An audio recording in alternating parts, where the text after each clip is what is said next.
Yeah, that's the thing. Elvis was the original gangsta because he had a crib, he had Graceland, he had entourage. He had a gang, he had an entourage. He had those. Everybody had the jewelry. Everybody had cars, and it was just life lived in that bubble of those. You talk in the book about the 13 mafia members, and you were the 14th member. Yeah, I was one of the guys. Yeah, because I was always there. It was interesting because when I first started going on tour with Elvis and going to the Vegas shows, I was there for the entire Vegas show, like every January and every August, and so I would be there for almost the entire time.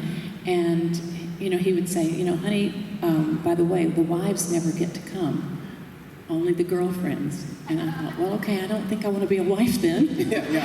And truly, like he took me on tour everywhere, and to Vegas, and they did have kind of this code where all the guys were pretty much all married, but they would fly in girlfriends, and it was odd for me because I grew up very traditionally, very conservatively, religious.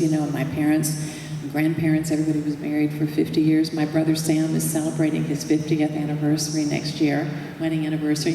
So it was hard for me, to reconcile that in my mind. How do I be in this and not of it? And so he knew how I felt about it. And it was funny because I even asked him one time, well, I won't mention the man's name, but I saw him with a girl, and I said, isn't he married? And he said, well, honey, I'm really not sure. I said, you've known him your whole life. You're not sure? Yeah, there are rules on, rock and roll. Go to 21. I love these photos too, of Elvis in the stage outfit with you and getting ready to go on. And again, when you see, it's almost like seeing a baseball player off the field. I remember one time watching Johnny Carson, Tommy Lasorda came right from a game and was on The Tonight Show, and he looked weird on Johnny's set in a baseball uniform. He looked fine on the baseball field. To see Elvis off stage, you'd think, well, that wouldn't go in normal, but he pulls it off in just a room like that. He could pull off anything. Yeah, It always looked amazing to me. Yeah, but he was ready to go on stage. I think we were either in Nashville or Atlanta in this photo. I can't remember. Lisa was with us. Lisa Marie was with us when this shot was taken. Yeah, and he, again, he wanted me with him right before he would go, and the guys would escort him into the stage. I think he just found great comfort in feeling like he was surrounded by love and familiar faces, and he always wanted to give his very best to his fans. How was he in those moments before going on stage? Did he get nervous? He got nervous, yeah. He absolutely did. And he would kind of go over things in his mind, like what songs and what lyrics. And so you could see him kind of just wander. His mind would wander off. And then, he was attentive again. But he really took it very seriously. And before every show in Las Vegas particularly, he did like this nasal douche. Like he would put salt water in his nose to clear his throat. And it just sounded god-awful. And he put himself through that every time. But he took it very, very seriously, that he didn't ever want to disappoint a single fan. And sometimes we would go out and he would dress like this. And I'd say, honey, don't you want to put on like a sweatsuit and a baseball cap or something? So if you want to try to be anonymous, He said, no, honey, because people are going to recognize me. And if they do, I don't want them to be disappointed and see me dressed down. So he always thought about all of you. He always thought about his fans and never wanted to disappoint you. Yeah, go to 25. This is casual Elvis, just out for an afternoon. Just, looking like that. That's just the open collar white shirt and white leather jacket. Leather jacket. Yeah. And it was probably really hot. If you can see that we're both very tan, and I've got on a midriff, little pantsuit thing. So it was probably very hot. But I was told by a wise celebrity one time, always dress for the photo. No matter what the weather is, always look your best. If everybody else is in shorts and you look best in a suit, wear a suit. I'm going to make note of that. Dress for the photo. Because all the other stuff will fade away and he'll just be looking. And so he dressed for the photo in that weather. He was so incredibly gorgeous, though. Honestly, he was the most beautiful man. And, not just physically, but his heart as well. But just physically, let's just talk about that for a minute. He was just absolutely exquisitely gorgeous. Like, I used to just lie awake sometimes at night and study his face and every little pore and every little curvature of his lip and his perfect nose and his eyelashes and his eyebrows. He was just beautiful and so tender and sweet. He was like a little sleeping baby, you know, but truly a beautiful man and just, and he was in, you know, most of the time when I was with him, he was in pretty good shape. He would go through little bouts of gaining weight, and then like the Aloha from Hawaii via satellite, he went on a 500 calorie a day diet to lose weight for that, which I don't know how he even got through that show with that minimal. I mean, I ate one of those and a protein bar is 500 calories. You know, I don't know how he did it, but he did it. And when he had a challenge, when he had a challenge coming back from the Army, I'll show him.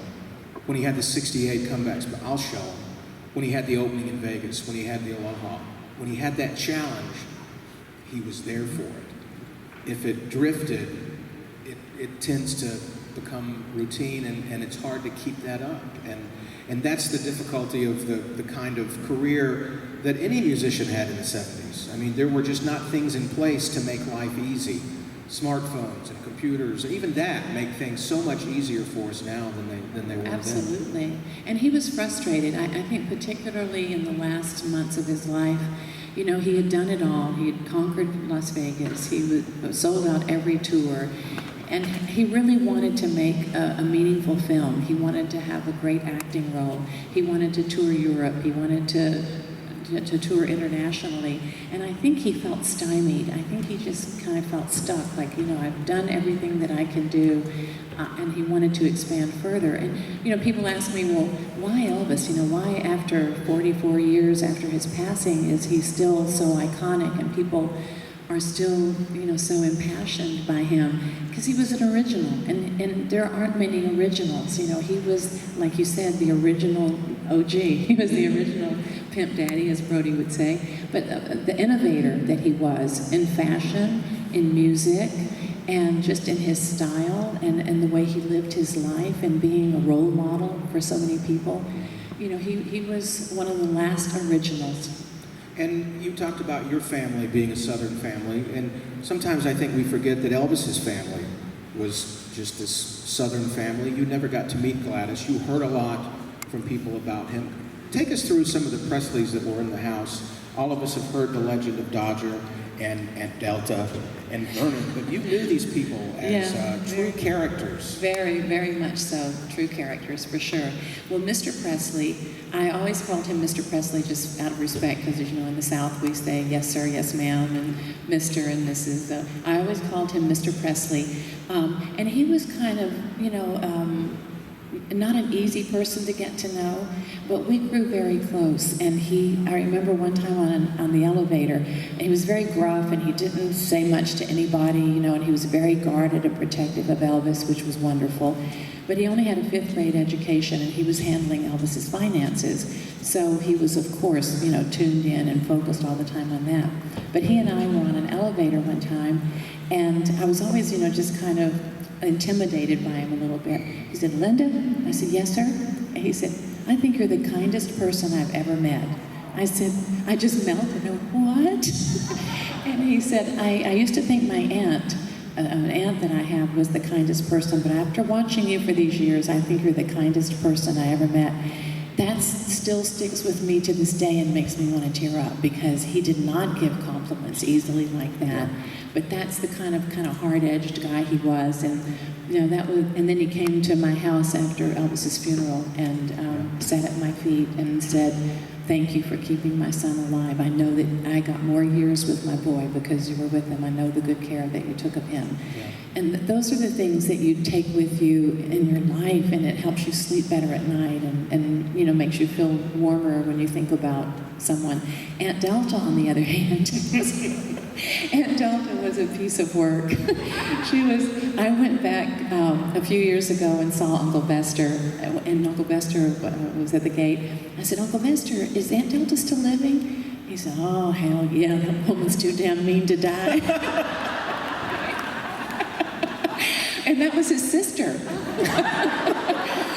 So that that was Aunt Delta. But She was still in the mansion when the tours opened, which just this past Monday, it was 39 years ago that the mansion opened, and they would cut her off in the mansion during tours. She had these little sections that she would live in and watch Days of Our Lives.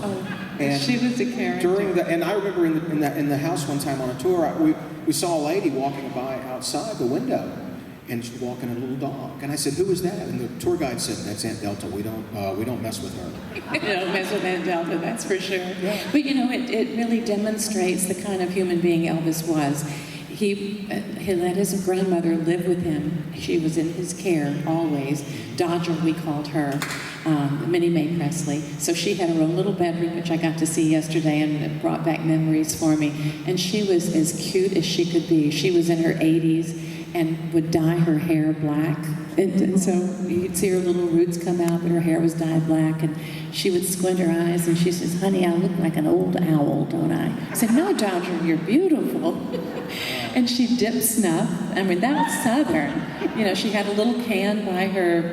And Elvis and I would go in and visit with her before we'd go out to a movie or something, sit and talk to her for a while. But it tells you a lot about his character that, sometimes my daddy lived with me as well. But sometimes when people get old and they've outserved their usefulness in your life, you put them away in a home and forget about them.